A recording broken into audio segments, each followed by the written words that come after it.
Hi everyone and welcome. Halo semuanya, selamat datang kembali. Hari ini kita ingin Duta Besar Chas Freeman, mantan asisten Menteri Pertahanan. Selamat datang kembali di program ini. Back to the program. Senior Makem in the Glen. So in the 1990s you were involved in Jadi pada tahun 90-an, Anda terlibat dalam membangun arsitektur keamanan pasca Perang Dingin di Eropa. likely working Pada masa itu, Anda mungkin bekerja dengan tokoh-tokoh Eropa seperti Mitterrand, Chirac, Kohl, Schroeder, Brody. Anda tahu negarawan lain yang berdiskusi secara rasional tentang keamanan Eropa. Nah, mereka sudah tiada, dan banyak kualitas Eropa tampaknya juga telah hilang. in European politics. Saat ini, Iswaman Eneralding, Nemarmer Brun Forum Grover Fiji one things, but have breathed hotis time time this sissy for, even your through reach step 9. Of advancing indivisible security or mitigating security competition. Instead, it seems that the main Sebaliknya, objective is tibay tuju utamayo na mamnok kwali sinagaranigo nuk mga voka. Sa Duberth, di kaman ano pa kumina tentang arah politik araw sa ini. Kaya mistik kita tapag na hamthi strabil. Isa ito ang just di daw hapin thammer may mall. Kekhawatiran keamanan Rusia sebenarnya tidak masuk akal. Hal itu bisa diatasi dengan tidak menempatkan infrastruktur militer yang bersifat bermusuhan di perbatasan mereka. Namun, bagaimana pendapat Anda tentang koalisi yang bersedia ini? Menurut saya, ini adalah pandangan yang terbatas dan sangat militeristik terhadap keamanan. Perspective on security. Well, of course, European governments now. Tentu saja, pemerintah-pemerintah Eropa saat ini hampir semuanya tidak stabil. Kita baru saja menyaksikan Perdana Menteri kelima di Prancis dalam 2 tahun, dan keruntuhan aparatus Macron sedang berlangsung. Jerman terpaksa memberlakukan semacam larangan terhadap Alternative für Deutschland demi menjaga kelangsungan politiknya. Dan kita juga telah melihat pemilihan umum di Ceko dengan hasil yang sangat menarik. Jadi saya pikir, anehnya, sebagian besar Eropa menyerupai Italia di masa-masa kelam dulu, ketika kita memiliki Perdana Menteri baru setiap minggu dan undang-undang yang berbeda. Namun isu utama, dan di sini saya sepenuhnya setuju dengan Anda, adalah bahwa ada bukti adanya visi Eropa mengenai serangkaian persoalan besar. Tidak ada rencana untuk hidup berdampingan dengan Rusia. No plan for coexistence with Russia. No thinking, apparently, about the day after. Tidak ada pemikiran tampaknya tentang hari setelah perang di Ukraina, yang pada suatu saat akan berakhir, mungkin dengan negosiasi yang tidak menguntungkan bagi Ukraina. Tidak ada visi untuk hubungan transatlantik. Pada dasarnya, sikap menjilat terhadap Presiden Trump menjadi pengganti bagi dialog yang realistis. Tidak ada konsep tentang bagaimana menghadapi dunia di mana Barat tidak lagi menjadi pusat, atau bagaimana menangani fenomena kebangkitan Tiongkok, baik secara ekonomi maupun dalam hal lainnya. Maksud saya, Tiongkok sekarang, dalam ukuran daya beli, setidaknya sepertiga lebih besar dari ekonomi Amerika, setidaknya lipat, dan menjadi pentutai pertumbuhan ekonomi global sebagai political. The global economy in the way that the United States used to be. But I don't see any evidence of European concepts. Tapi saya tidak melihat adanya bukti konsep Eropa untuk menghadapi realitas baru ini. Eropa belum mampu memahami perubahan yang terjadi di Asia Barat, tergenosida di Gaza. Eropa belum mendefinisikan ulang hubungannya dengan Israel, kecuali dalam hal-hal yang sangat kecil. Eropa telah membiarkan Israel memperlakukan dirinya sebagai pos kehormatan peradaban Eropa, yang menurut saya memang awalnya demikian. Tetapi saya tidak berpikir Israel masih berbagi nilai-nilai yang sama dengan orang Eropa. Banyak masalah. Tidak ada visi untuk menata ulang lembaga-lembaga global yang selama ini kita andalkan, yang semuanya sedang meredup, PBB, Organisasi Perdagangan Dunia, dan badan-badan terkait. Jadi banyak inersia, banyak kebingungan, tanpa kejelasan, tanpa visi, data penin. No clarity, no vision, no leadership. And Europe itself, you have. Dan Eropa sendiri, kamu tahu ada fenomena seperti ini. Saya tadi memikirkan tentang keberatan Hongaria terhadap keanggotaan Ukraina. Atau pada tahap ini, terhadap pembukaan negosiasi aksesi Ukraina ke Uni Eropa. Hal ini didasarkan tepat pada isu yang memicu kerusuhan sipil di Ukraina pada 2014, yaitu hak-hak linguistik dan budaya dari 150.000 warga Ukraina yang penutur asli bahasa Hongaria. Dan karena inilah Viktor Orbán memveto setiap upaya untuk memulai negosiasi aksesi ke Uni Eropa. Kita juga melihat tren aneh yang sedang berlangsung, dengan Uni Eropa tampaknya berusaha mengembangkan versinya sendiri dari NATO sebagai badan paralel. Setidaknya, jika saya membaca apa yang dikatakan Ursula von der Leyen, tampaknya itulah arah pemikirannya. Jadi kamu benar, ini dari perspektif sangat diindarokan dari pemimpin, retweeting and sankan, that tidak mati to be making to hate stuff injury. And don't have the support of their own people. You used the word new realities. Ya, menuju realitas baru. Tampaknya, pada tingkat tertentu, inilah yang menjadi kesulitan bagi orang Eropa. Mereka hanya berharap tahun 1990-an akan kembali. Jadi, dalam hal hubungan dengan AS, seolah-olah sampai Trump berlalu dan seseorang seperti Biden atau yang lain kembali, Rusia bisa dikalahkan dan ekonominya dihancurkan, sehingga bisa kembali mengelola kemundurannya. Pada dasarnya, kebijakan luar negeri bergantung pada Rusia melakukan apa yang kita inginkan. Memberi sanksi pada Rusia, maaf pada Tiongkok, menasihatinya sedikit tentang hak asasi manusia, dan menjaga kekacauan yang terkendali di Timur Tengah. Namun, dalam hal hubungan dengan Amerika Serikat lagi, seseorang mendapat kesan melihat Ukraina ketika ada seruan untuk gencatan senjata tanpa syarat.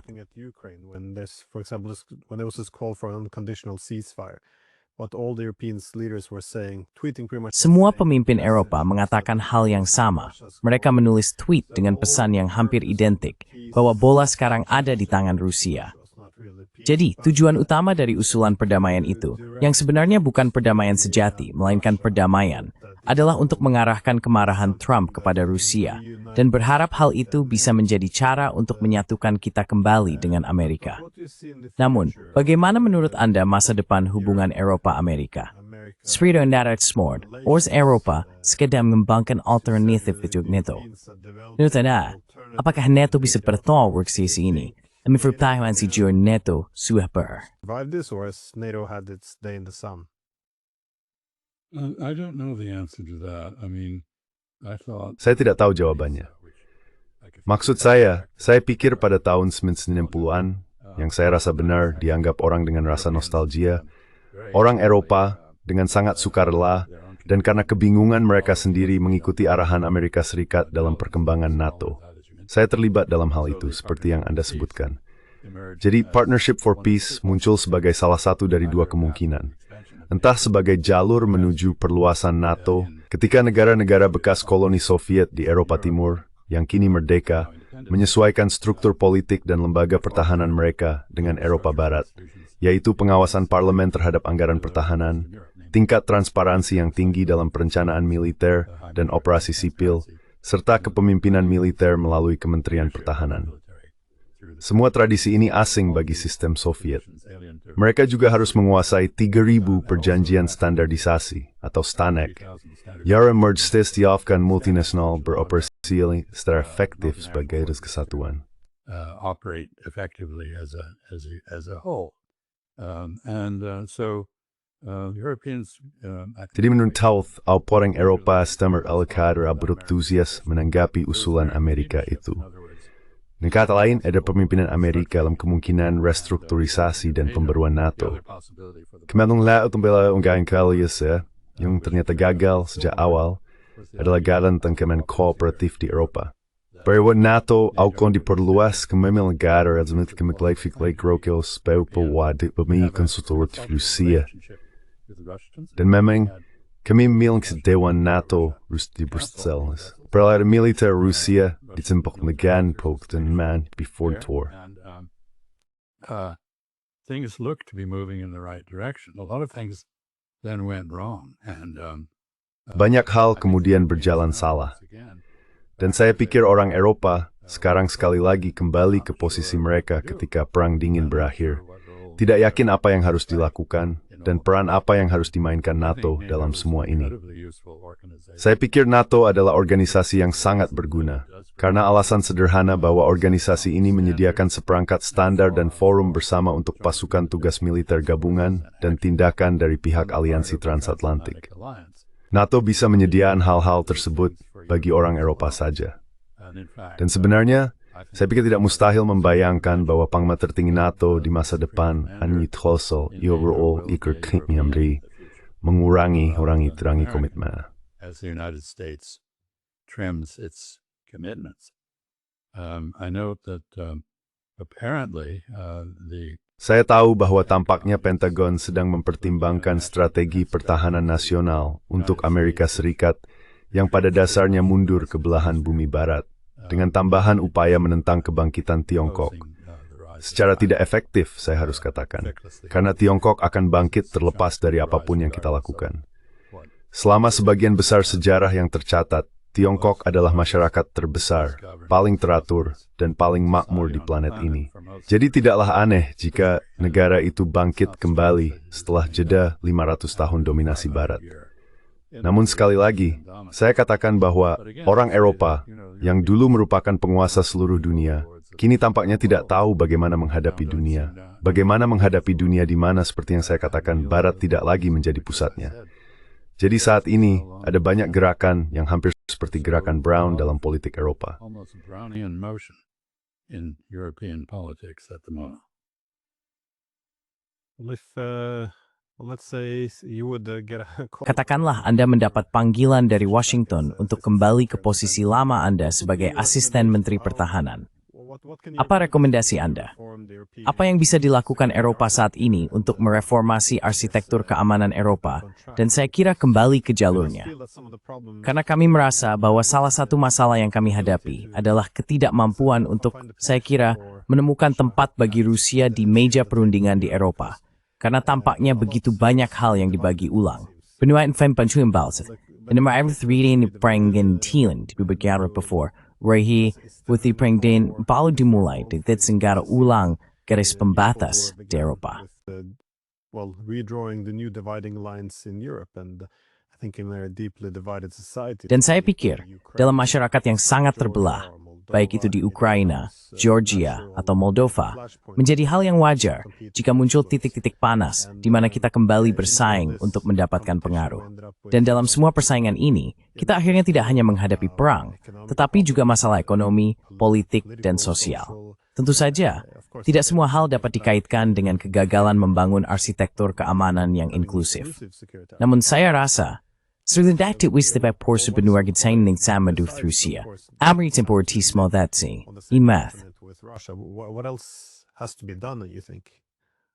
Well, I should have mentioned, and you did peripherally. Ya, seharusnya saya menyebutkan, dan Anda tadi menyinggungnya secara sekilas, bahwa Eropa juga sudah tidak tahu lagi bagaimana mengelola keamanan energinya. Itu sesuatu yang sebagai orang Norwegia mungkin sesekali Anda pikirkan. Tapi tidak, saya rasa ya, tentu saja, kalau saya dipanggil kembali, yang tidak akan terjadi, dan saya juga tidak yakin saya mau di usia saya sekarang, pekerjaan di Pentagon bisa sangat melelahkan. Kalau saya dipanggil kembali, saya akan bekerja untuk Presiden Trump, dan saya pikir secara umum dia bergerak ke arah yang benar. Maksud saya tidak percaya Amerika Serikat perlu terus menempatkan pasukan di Eropa. Saya pikir kita bisa tetap berkomitmen untuk mendukung Eropa melalui NATO, yang dikelola dengan cara over the horizon, lewat latihan, peralatan yang sudah diposisikan sebelumnya, dan sebagainya. Saya tidak percaya Eropa seharusnya terbagi antara pengaruh Rusia dan sisanya. Sphere and the rest. I don't worry very much. Saya tidak terlalu khawatir, meskipun saya tidak mendengar jawaban Presiden Putin atas pertanyaan Anda tentang negara-negara Baltik di Valdai. Saya tidak terlalu khawatir tentang tindakan agresif Rusia di Baltik. Saya tidak berpikir Rusia merasa sangat terancam oleh Estonia, Latvia, atau Lithuania, dan saya rasa mereka menganggap masalah-masalah itu masih bisa dikelola. Tentu saja, kita bisa membuatnya menjadi tidak terkendali jika kita memperluas kehadiran militer kita secara berlebihan di sana. Saya pikir Eropa membutuhkan solusi politik, bukan solusi militer. Eropa memerlukan mekanisme untuk menangani konflik internal di antara negara-negara Eropa yang tidak terbatas pada konflik yang melibatkan Rusia. Jika Anda melihat ke Balkan misalnya, masih ada banyak urusan yang belum selesai. Kosovo belum diakui oleh sebagian besar negara di dunia sebagai entitas independen. Tapi Eropa dan Amerika Serikat berpura-pura seolah-olah demikian. Europe and the United States pretend it is. The Serbs are not reconciled. Orang Serbia belum berdamai dengan seluruh Eropa, dan selalu ada masalah antara Yunani dan Turki. Sekarang ada masalah antara Hongaria dan Ukraina, dengan asumsi bahwa Ukraina pada akhirnya akan menemukan jalannya ke dalam lingkup Eropa. Hal itu harus ditangani. Kami menangani isu-isu tersebut pada tahun 1990-an sebagai bagian dari proses aksesi Uni Eropa dan NATO. Berbagai wilayah yang dihuni oleh kelompok minoritas dan pernah diklaim oleh Rumania, Hongaria, Yugoslavia, dan sebagainya telah diselesaikan. Salah satu persyaratan untuk berperang dengan NATO dapat mengabulkan pilihan sengketa teritorial di Cambian di tentu saja langsung visi Ukraina. Which of course immediately disqualifies Ukraine.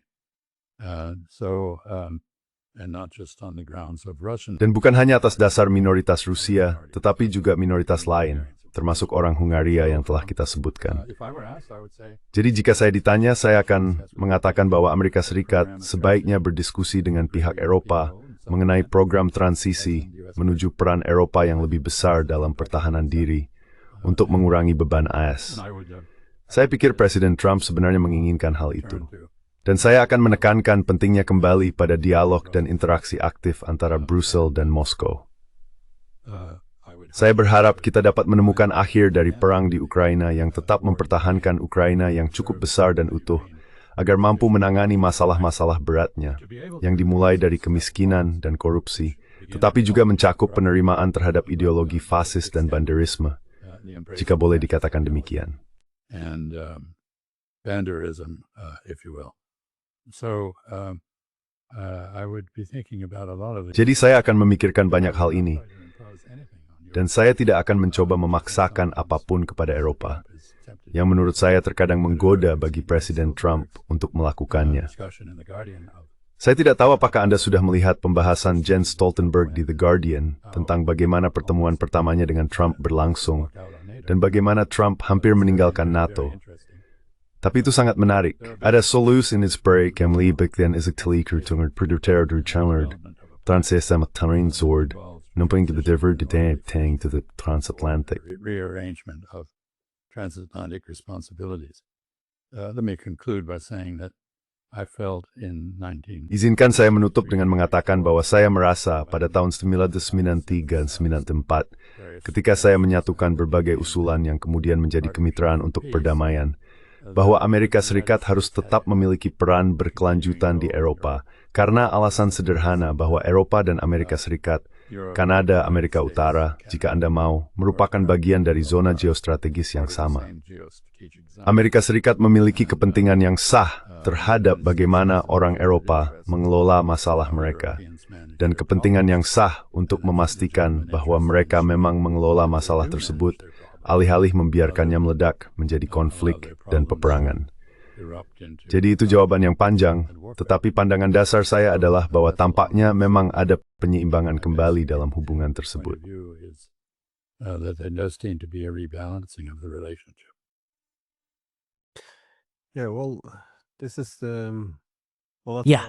Itulah sebabnya saya juga penasaran dengan posisi AS di sini.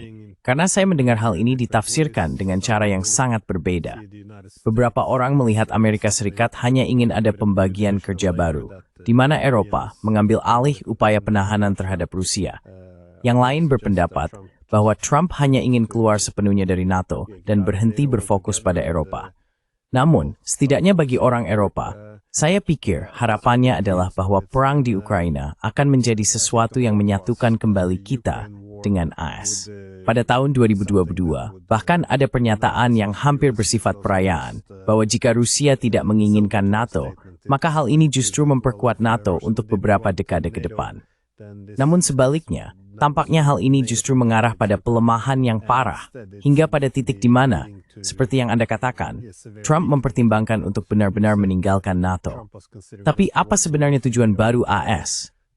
Apakah hanya agar orang Eropa mengambil alih perang perantara sebelum semuanya berantakan, atau bagaimana? I don't think we have a clear objective. Saya rasa kita tidak memiliki tujuan yang jelas. Saya rasa kita tidak memiliki strategi. Eropa tidak memiliki strategi untuk menangani berbagai masalah yang saya sebutkan. Kita tidak memiliki strategi untuk berurusan dengan Eropa. Pandangan yang berbeda mendominasi pada waktu yang berbeda. Presiden Trump adalah seorang pengusaha, dan tampaknya ia memandang hubungan transatlantik lebih dalam konteks neraca keuangan daripada hal lainnya.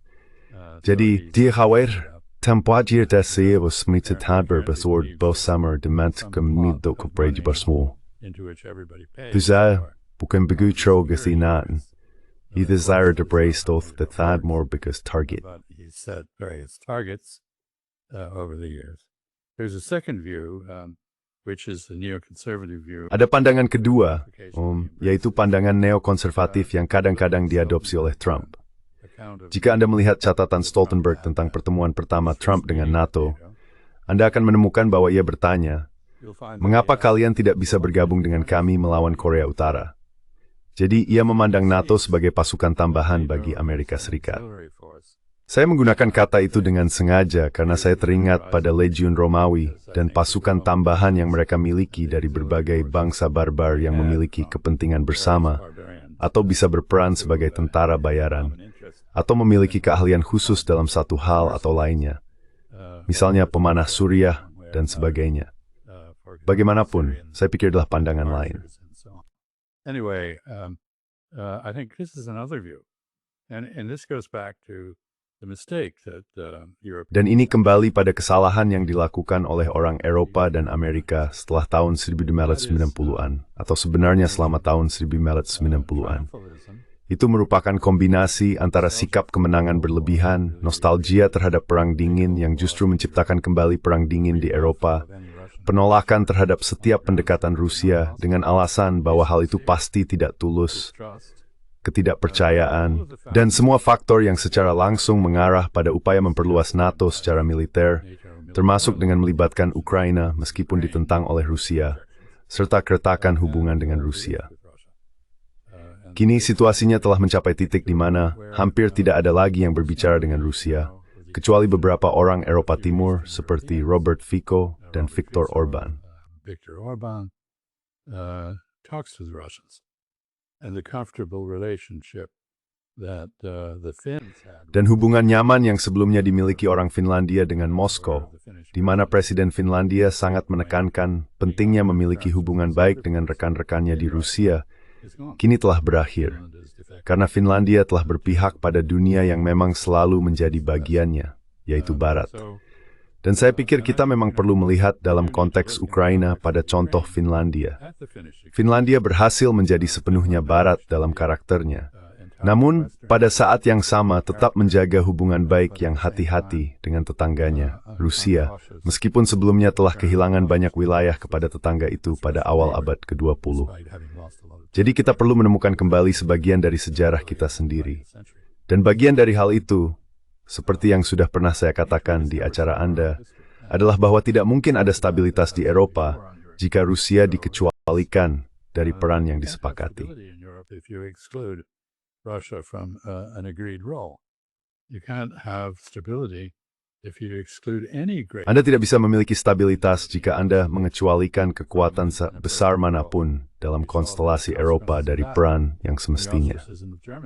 Kita telah melihat konsekuensinya dalam pengu Jerman dan penindasannya setelah Perang Dunia Main, dan kita melihatnya lagi dalam Perang Dingin. Jadi orang Eropa dan Amerika berduduk bersama dan berpikir terpilih bukan hanya menggunakan perang di Ukraina sebagai titik pemersatu yang pada dasarnya dilakukan oleh pemerintahan Biden. Mereka selalu senang membiarkan perang perantara ini berlanjut karena mereka melihatnya sebagai cara untuk memperkuat NATO, seperti yang Anda katakan. Saat itu saya berpikir bahwa penguatan NATO hanyalah ilusi, menutupi perbedaan yang sangat nyata dan semakin besar. Saya rasa saya terbukti benar tentang hal itu.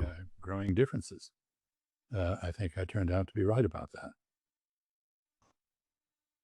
Well, another thing that you write about. Nah, hal lain kamu tulis pada tahun 2022 adalah bahwa kamu berpendapat dengan sangat kritis bahwa tampaknya strategi baru untuk Ukraina bagi pihak Barat adalah berperang melawan Rusia sampai orang Ukraina terakhir. Dan tampaknya kita sedang mencapai titik itu. Artinya, ini adalah salah satu masalah utama bagi pihak Ukraina. Masalah sumber daya manusia yang agak bertentangan dengan klaim sebelumnya bahwa mereka hanya kehilangan 30.000 orang, yang terdengar agak aneh. Tapi kita juga mendengar hal serupa dari Georgia sekarang, di mana baik Perdana Menteri maupun Presiden telah memperingatkan bahwa pihak Barat telah menekan mereka untuk menjadi front line melawan Rusia.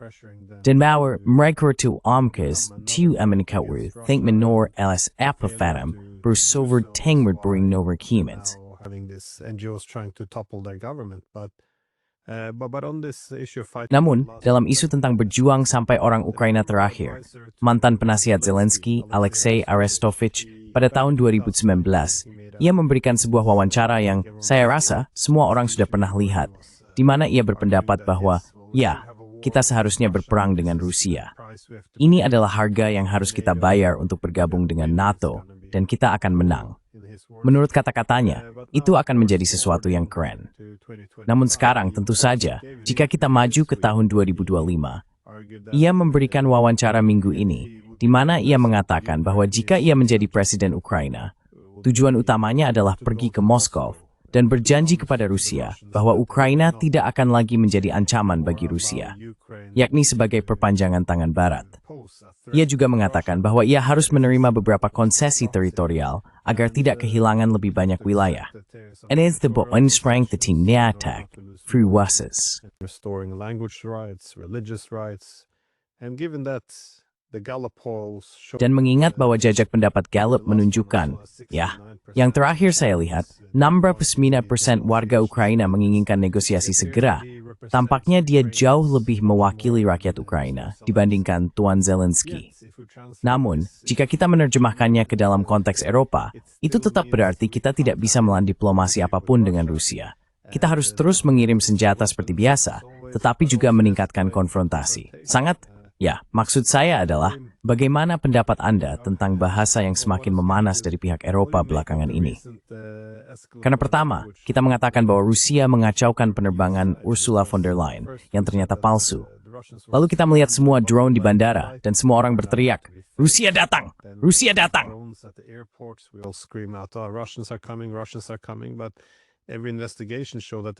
Namun setiap penyelidikan menunjukkan bahwa ada orang Jerman, seorang Tionghoa, beberapa orang Norwegia, maksud saya setiap kebangsaan kecuali Rusia tampaknya. Tapi tetap saja kesimpulannya sama. Anda membuka surat kabar di sini, dan mereka mengatakan, ya, kita harus menanggapi perang drone hibrida yang baru ini. Tapi tidak ada buktinya. Seolah-olah 0 ditambah 0 ditambah 0 menjadi 100 dalam pola pikir mereka. Sangat aneh, dan semua semangat untuk berperang ini tampaknya terjadi pada saat orang Amerika justru menjauh dari Eropa. Jadi kita tidak memiliki kemampuan untuk berperang, tetapi hal itu tampaknya tidak memengaruhi niat kita. Ini pertanyaan yang sangat panjang, tetapi menurut Anda, apa yang menjadi alasan di balik keinginan Eropa untuk terus melanjutkan perang ini? Quite a number of questions, actually. Let's start with the. Sebenarnya ada cukup banyak pertanyaan.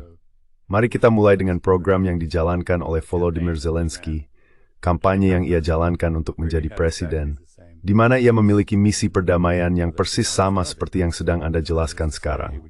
Artinya, ia akan pergi ke Moskow, membuat perdamaian dengan Rusia, menghidupkan kembali perjanjian Minsk, dan sebagainya, serta menerima kebijakan bertetangga baik sebagai dasar kenegaraan Ukraina.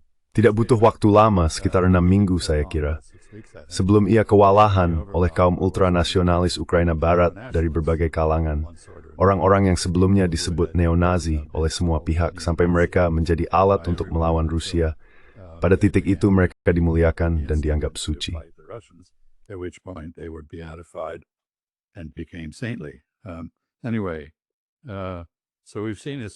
Bagaimanapun, Kita sudah pernah hal ini sebelumnya, dan hambatannya tetaplah ultranasionalisme di Ukraina Barat. Banderisme, jika boleh dikatakan begitu.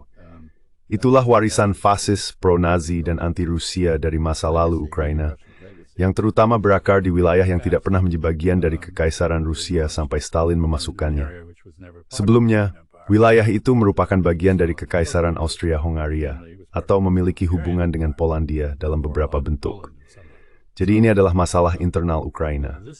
Dan ya, terpilihnya seseorang yang memanfaatkan hasil jajak pendapat Gallup untuk meraih kemenangan dan benar-benar mampu menjalankan kebijakan perdamaian dengan Rusia, dengan kesediaan untuk membuat beberapa konsesi, mingsage lisitalth, as is the porfin, sarakit istak Kowarjislavski plofin.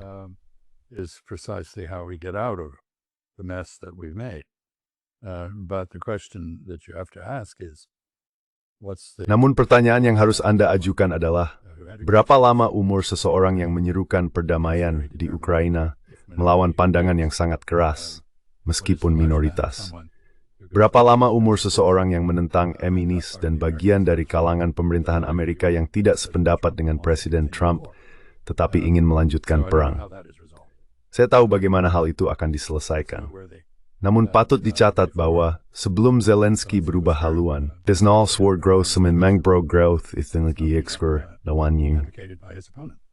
Bagaimanapun, si dang healing jejak semur seri sleepkin dan monolog nerds ide. In that interesting monologue. Well, it was Ya, memang begitu. Adel Stovitz, seperti yang kamu katakan, tujuannya adalah presiden, yang seperti yang kamu catat dengan benar, sangat mirip dengan apa yang dikatakan Zelensky pada tahun 2019, sampai akhirnya dia sendiri yang pertama membalikan hal itu. Tapi ya, mengapa ada eskalasi di pihak Eropa? Jelas, banyak cerita yang beredar di media membuatnya tampak seolah-olah para pemimpin Eropa sangat ingin merespons apapun yang terlihat seperti bukti kuat. Oh, Rusia vyopirankwa, sekarang it's at Makower's dooming sama. Itu depsu akal, mengit tatid tidak melingkar berperang. Itam both is your good grace, into the tis natnithy. Membinomins. It's very perplexing, though. Yeah, I think it's an act of desperation, really. Ya, saya pikir itu adalah tindakan putus asa sebenarnya. Bertahan pada delusi bahwa Ukraina bisa memenangkan perang. Sebagian di antaranya kita dengar diungkapkan oleh Jenderal Kellogg, utusan Trump untuk Ukraina. Tapi kita juga mendengarnya di ibu kota Eropa. Terus terang saja pada tahap ini itu konyol. Dan itulah mengapa saya menyebutnya sebagai koalisi orang-orang yang delusi. Karena delusi itu tampaknya menjadi inti dari tujuan Eropa. Merakari stereotip sekecuali punya mereka kerana tutup perhankannya. Antimitbut ledakan drone. Banyak yang menduga itu adalah operasi bendera palsu untuk menggaring kembali dukungan Eropa bagi Ukraina. Regalvanize European support for Ukraine. But I think frankly it was just a bunch of. Tapi menurut saya, sejujurnya, itu hanya sekumpulan objek terbang tak dikenal yang langsung dianggap sebagai invasi alien. Dan saya tidak berpikir hal itu layak mendapat banyak kredibilitas. Jadi kita berbicara tentang eskalasi. Serangan jarak jauh ke Rusia tampaknya menjadi tujuan utama dari hal ini. Masalahnya adalah, seperti yang dikatakan Vladimir Putin di Valdai, jika saya mendengarnya dengan benar, hal itu sama sekali tidak berdampak pada medan perang. Tentu saja, itu merupakan serangan terhadap dukungan logistik untuk medan perang tersebut. Tetapi tidak efektif karena luasnya wilayah Rusia, penyebaran penduduknya, dan fakta bahwa setiap serangan jauh ke dalam wilayah Rusia justru memperkuat tekad Rusia untuk memenangkan perang di Ukraina.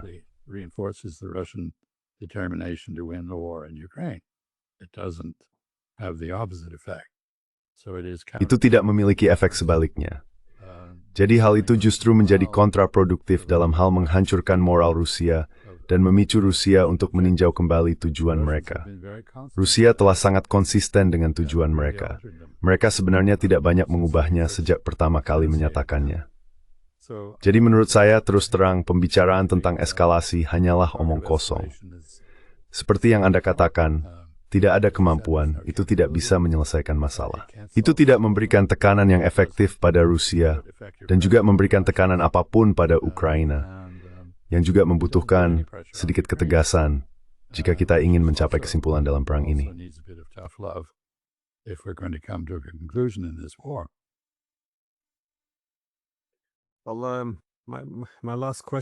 Baik, pertanyaan terakhir saya adalah, apakah Anda melihat ada perubahan yang akan terjadi di Eropa?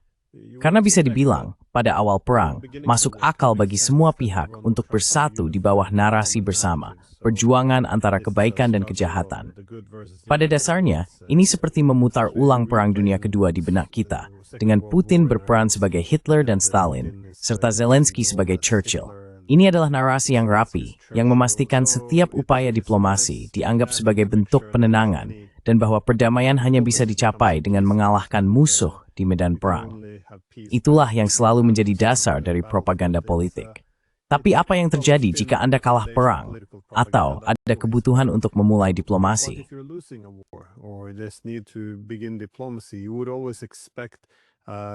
Kita selalu bisa mengharapkan adanya perubahan dalam narasi. Mungkin bahkan dengan mempertimbangkan bahwa pihak lawan memiliki beberapa kekhawatiran keamanan yang perlu ditangani. Dan kita telah melihat secara bertahap, satu persatu negara Eropa mulai sedikit menjauh. Kamu menyebut Hongaria, kita juga punya Slovakia. Polandia juga mulai agak hangat-hangat kuku terhadap beberapa sikap yang lebih agresif. Sekarang ada pemilu di Republik Ceko, di mana Babiš mengambil alih, dan dia juga tampaknya mulai condong ke kelompok negara yang tidak ingin melanjutkan sikap perang Eropa. Tapi ada sebuah artikel hari ini yang menurutku menarik.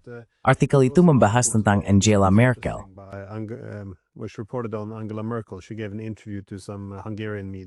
Dia memberikan wawancara kepada beberapa media Hungaria, yang tampaknya, setidaknya sebagian, menyalahkan Polandia dan negara-negara Baltik atas dimulainya perang, karena mereka menentang upaya Uni Eropa untuk melakukan diplomasi dengan Rusia pada tahun 2021.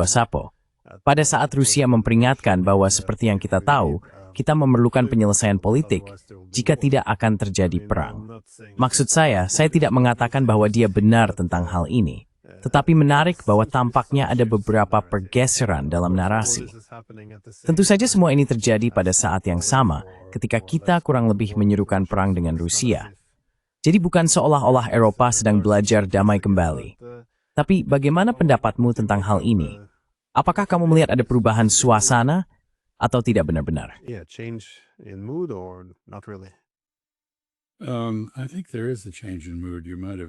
Saya rasa ada perubahan suasana. Bahkan mungkin Anda bisa menambahkan Spanyol ke dalam daftar negara yang skeptis terhadap semua ini.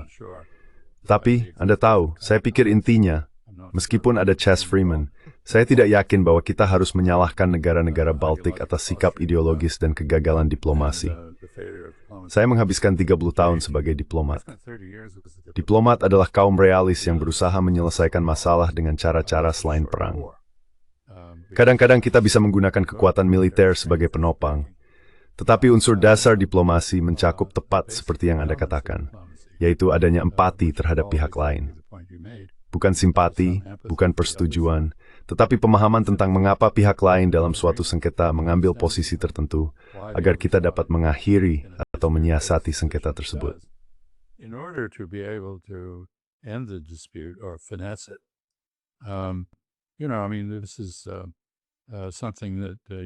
Kau tahu maksudku, ini sebenarnya adalah sesuatu yang diciptakan oleh orang Eropa. Dimulai dari negara kota Italia, lalu Richelieu di Prancis, dan seterusnya. Atau mungkin bahkan lebih awal lagi dengan Belisarius di Bizantium.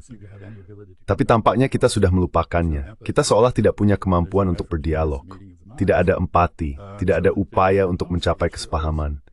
Jadi diplomasi yang seharusnya selalu mendahului perang, kini diperlakukan sebagai sesuatu yang entah membenarkan perang atau memperbaiki kerusakan yang ditimbulkan perang. Kita perlu menemukan kembali diplomasi. Bukan seolah-olah Eropa kekurangan tradisi yang kaya dalam hal itu, tapi entah bagaimana hal itu telah disisihkan demi semacam militerisme palsu.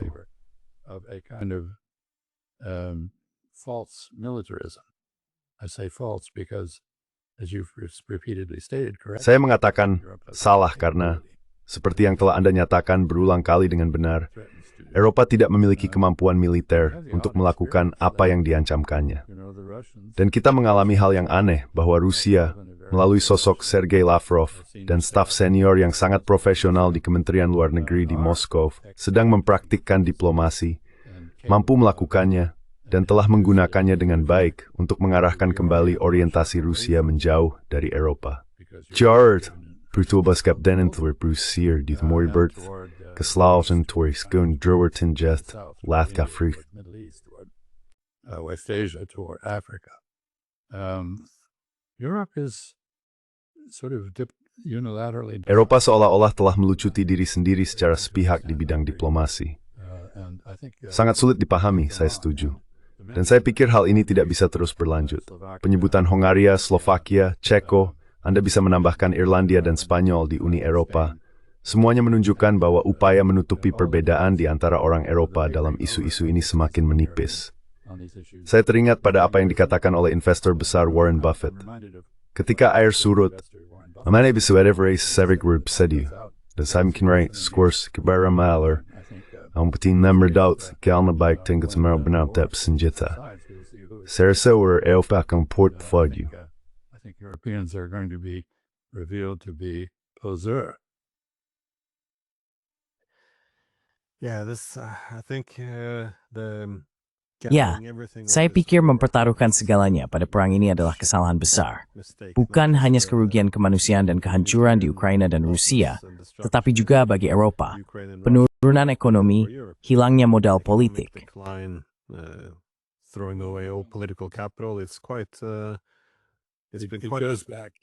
Ini kembali ke pertanyaan yang kamu ajukan di awal tentang stabilitas pemerintahan Eropa. Di mana-mana kita melihat adanya keterasingan antara publik dan para pemimpin. Artinya, rakyat di negara-negara demokratis tidak mempercayai orang-orang yang mereka pilih sendiri. Bahkan sekarang mereka juga tidak mempercayai proses pemilihan itu sendiri. Seperti yang telah kita lihat di tempat-tempat seperti Rumania dan Moldova, di mana terjadi manipulasi intens terhadap proses pemilu dan semacam hak veto terhadap hasil apapun yang tidak sesuai dengan harapan. Lalu kamu tahu, hal ini juga terlihat di Jerman, yang, tidak berkelanjutan. Partai alternatif untuk Jerman harus diterima dalam lingkaran politik yang sopan. Suka atau tidak suka bukan masalahnya. Mereka mewakili sebagian besar masyarakat. Mereka tidak boleh diabaikan.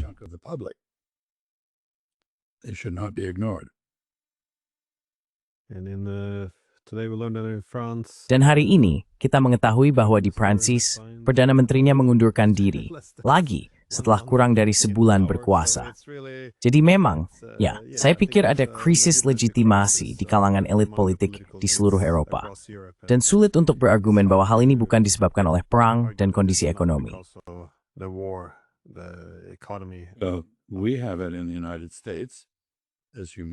Kita mengalaminya di Amerika Serikat. Seperti yang mungkin Anda ketahui, kita sedang mengalami penutupan pemerintahan sebagai akibatnya. Jadi, ini adalah sesuatu yang bisa ditemukan di mana-mana. Mereka juga mengalaminya di Israel. Anda tahu, masyarakat tidak mempercayai elit politik atau pemerintah. Dan itu ada alasannya. With good reason.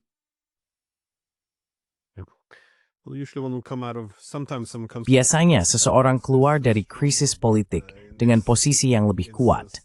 Namun, dalam kasus ini, krisis politik justru berasal dari kelemahan. Jadi sangat sulit membayangkan hal itu terjadi kali ini. Bagaimanapun, Duta Besar Freeman, saya sudah mengambil terlalu banyak waktu Anda.